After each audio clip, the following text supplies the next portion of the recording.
कृष्णाय वासुदेवाय हरये परमात्मने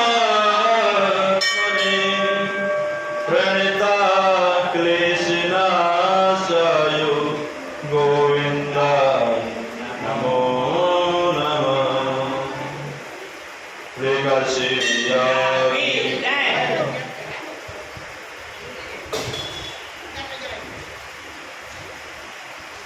यहाँ जो कथा है ब्रह्म वैवर्त पुराण से दी गई है। एक बार की बात है, दृष्टि जी महाराज ने द्वारिका नाथ से पूछा है, प्रभु भादो महीने में जो कृष्ण पक्ष पड़ता है उसके जो एकादशी तिथि पड़ती है उसका नाम क्या है, क्या किस प्रकार पूजा करनी चाहिए, इसी प्रकार पूर्वक बताएं। भगवान श्री कृष्ण ने कहा, हे राजन, भादो कृष्ण पक्ष एकादशी का नाम है अजा एकादशी। क्या नाम है? इसके व्रत करने से समस्त पाप नष्ट हो जाते हैं, समस्त पाप खत्म हो जाते हैं। जो मनुष्य इस दिन भगवान की पूजा करके भक्ति पूर्वक भगवान को प्रणाम करते हैं उनके समस्त पाप नष्ट हो जाते हैं। प्राचीन काल में एक राजा थे जिनका नाम था हरिश्चंद्र, जिनको हम सभी लोग सत्यवादी राजा हरिश्चंद्र के नाम से जानते हैं। वह राजा बड़े ही अत्यंत वीर थे, प्रतापी थे और सत्यवादी थे। उन्हें किसी अज्ञात कर्म के कारण, प्रतिज्ञा के कारण अपने राज्य को त्यागना पड़ा, अपनी स्त्री पुत्र को भी बेचना पड़ा और स्वयं भी एक चांडाल बनकर के नौकरी करने के लिए चले। वहां चांडाल के यहाँ रह करके रूप में कफन आदि लेने का काम करते थे, परंतु इतने आपत्ति काल में भी उन्होंने सत्य को कभी नहीं त्यागा। इसी प्रकार जब बहुत वर्ष बीत गए तो एक दिन मन के अंदर बड़ी जलानी हुई, जाने कौन सा मैंने ऐसा कर्म किया है, जाने कौन सा ऐसा मुझसे पाप बन गया है जिस कारण से मैंने अपनी स्त्री और पुत्र को बच दिया। और इतना ही नहीं, आज मैं चांडाल के यहाँ नौकरी कर रहा हूँ एक चक्रवर्ती सम्राट होकर के भी।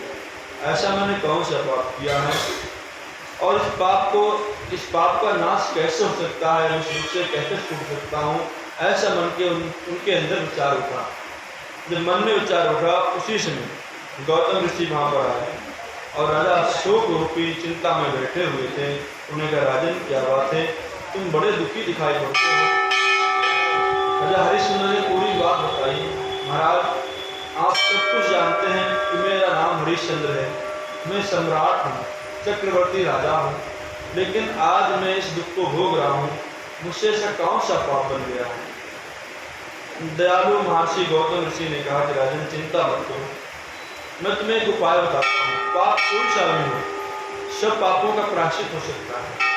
तुम एक काम करो, भादो महीने में कृष्ण पक्ष में जो अजा नाम की एकादशी पड़ने वाली है, तुम इसका विधि पूर्वक व्रत करो, रात्रि में जागरण करो, भगवान का कीर्तन भक्ति पूर्वक करते हुए समय व्यतीत करो। इससे अवश्य तुम्हारे सारे पाप नष्ट हो जाएंगे और तुम्हें पुनः राज्य की प्राप्ति होगी।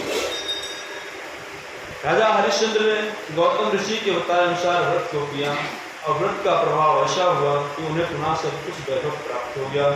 जो उनके व्रत धारण करने से, रात्रि जागरण करने से, व्रत के प्रभाव से स्वर्ग में ढोल नगाड़े बजने लगे, आकाश से पुष्पों की वर्षा होने लगी और राजा हरिश्चंद्र के सामने ब्रह्मा, विष्णु, महेश तीनों देवता सामने आकर के खड़े हो गए। उसी समय जिस वक्त उनकी पत्नी और उनके पुत्र उन्हें दोनों प्राप्त हुए और उनका पुत्र जो खत्म हो चुका था वह जीवित हो उठा, उठ करके खड़ा हो गया। इस व्रत के प्रभाव से राजा अपना राज्य को प्राप्त हुए और अंत समय में से परिवार सहित स्वर्ग को प्राप्त हुए। हे राजन, भगवान श्री कृष्ण कहते हैं, हे राजन, यह सब अजा एकादशी व्रत का प्रभाव था। जो मनुष्य इसे श्रवण करते हैं, अजा एकादशी व्रत को रात्रि जागरण करते हैं अथवा व्रत करते हैं, उनके समस्त पाप नष्ट हो जाते हैं और अंत में स्वर्ग की प्राप्ति होती है। बुढ़े काशी मैया की